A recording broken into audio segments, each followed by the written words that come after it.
Mga bossing, ito po yung mga available po natin truck na 10 feet. Meron pong 12 feet mga bossing. Ayun yung alaga po nito mga bossing. Nagkakalaga po sila ng 650, 750. Yan mga bossing. 650, 700, 750 mga boss. Ayan po yung available po nating mga truck po dito sa Guagua, Pampanga. Ayan, kamukha po nito mga bossing Isuzu Elf na NKR drop side body mga bossing. Ang halaga lang po yan mga bossing 650, 700 to 750 mga boss. Ayan, ito po nakarehistro.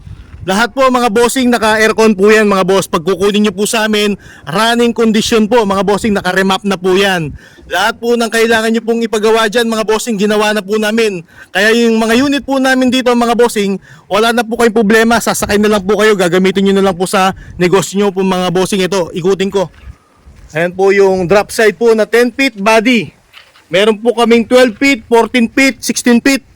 Lahat mga bossing meron po tayong available mga boss. Single tire po yan mga bossing ha.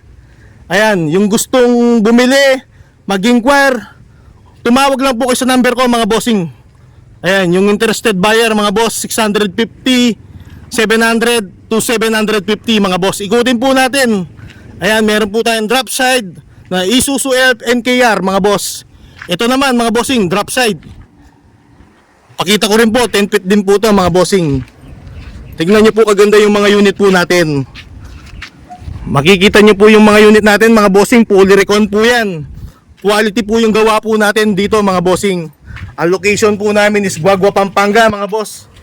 Ayan po mga bossing, yung mga body po nila. Ito pa yung maganda dito. Merong lifter mga bossing. Ayan, may lifter po yan mga boss. Yun yung maganda dito mga bossing, double tire po siya. Meron po tayong single tire, double tire mga bossing, drop side body po yan. Yan, ganyan po ka-quality po yung mga units po natin. Yan, napakalinis, napakaganda ng pagkayari po natin.